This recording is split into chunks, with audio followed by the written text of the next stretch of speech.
Assalamualaikum dan selamat sejahtera. Hari ini cikgu nak berikan penerangan tentang tugasan telah kamu dapat minggu lepas, iaitu ulasan bagi bahan ransangan. Okey, apa yang kamu nampak sekarang ni bahan ransangan yang telah cikgu berikan pada minggu lepas, dan terima kasih kepada yang telah hantar tugasan.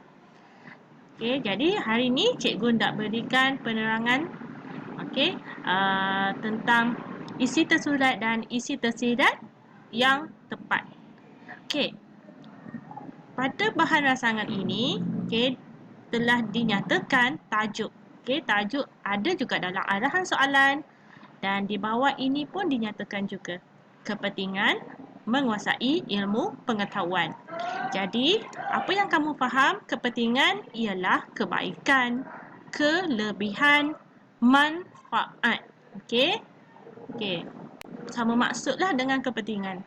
Jadi pada gambar rajah ini ada 3 isi yang telah diberi, dan ketiga-tiga isi ini maksudnya ialah isi tersurat.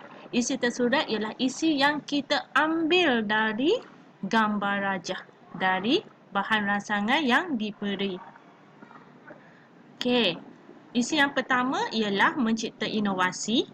Yang kedua, memajukan negara. Dan yang ketiga, melahirkan masyarakat yang proaktif.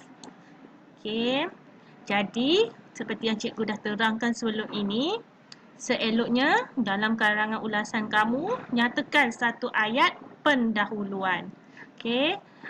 Sekiranya kamu bagus dan ada isi yang cikgu boleh ambil sebagai isi tersirat, kamu telah dapat 2 markah. Okey. Jadi, tulis pendahuluan yang bagus, yang ada kaitan dengan gambar rajah. Okey. Jadi, pendahuluannya mudah saja. Boleh ambil dari tajuk. Okey, penguasaan ilmu. Penguasaan ilmu dalam pelbagai bidang penting dan perlu diberikan perhatian untuk mencapai kejayaan. Ayat yang ringkas sahaja. Okey.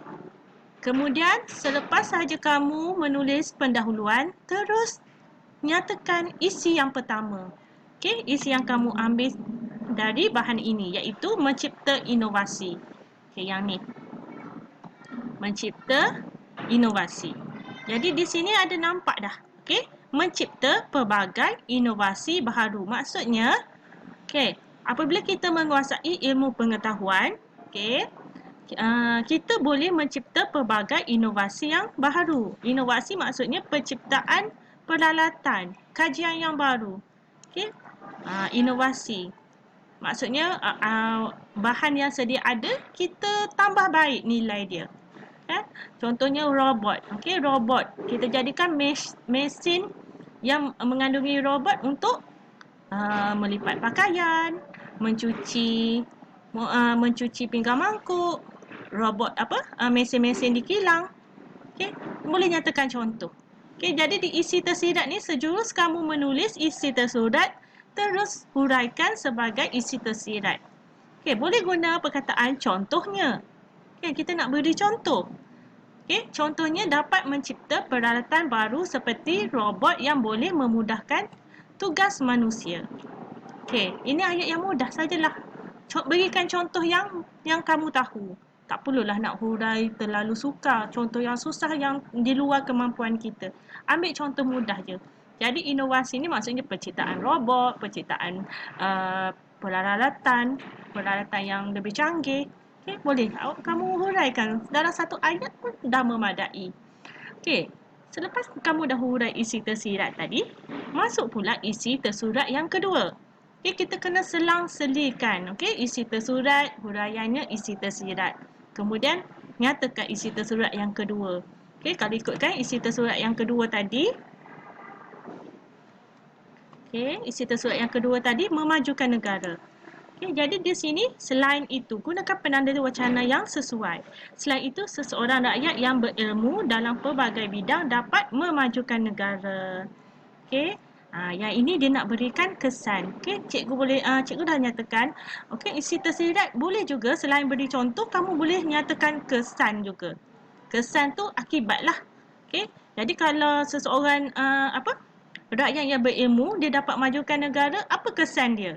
Negara akan mencapai kemajuan dalam ekonomi, kestabilan politik, apabila ditadbir oleh rakyat yang berilmu dan berkemahiran tinggi. Kita nyatakan kesan. Mungkin nak fikirkan contoh sukar untuk isi tersurat yang kedua ni. Nyatakanlah kesan kemajuan negara dari segi apa? Ekonomi, kestabilan politik.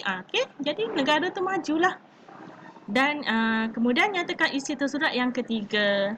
Gunakan penanda wacana yang baru.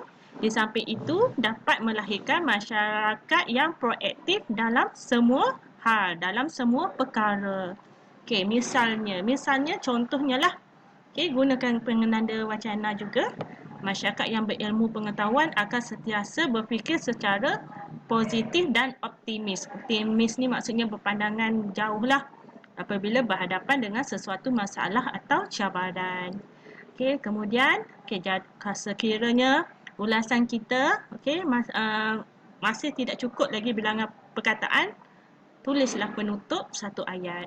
Kesimpulannya, kita digalakkan agar sentiasa menuntut ilmu untuk mempelajari sesuatu ilmu baharu kerana ilmu itu penyuluh hidup kita. Jadi, ini dah cikgu dah gabungkan. Ayat yang pertama ini ialah pengenalan. Yang ini SU1 ni maksudnya isi tersurat yang pertama. Dapat mencipta pelbagai inovasi. Kemudian isi tersirat yang pertama, yang biru ni isi tersirat pertama. Yang kedua, isi tersurat kedua. Yang ni memajukan negara. Kemudian huraiannya isi tersirat yang kedua. Dan yang ketiga, melahirkan masyarakat yang proaktif yang merupakan isi tersurat ketiga. Dan akhir sekali isi tersirat yang ketiga. Maksudnya tadi cikgu selang-selikan. Tersurat, tersirat, tersurat, tersirat, tersurat dan tersirat. Dan akhir sekali ialah penutup. Jadi bolehlah kira jumlah patah perkataan. Untuk penanda wacana, contohnya selain itu ada dua patah perkataan. Selain itu, dua patah perkataan. Cikgu harap kamu boleh faham ulasan yang telah diberi pada minggu ini. Kalau pelajar yang belum buat, boleh salin ulasan ini, fahami betul-betul cara untuk menulis ulasan yang baik supaya kamu mampu mendapat 14 dan atau 15 markah. Markah penuh 15 markah. Setakat itu saja. Sekian, terima kasih.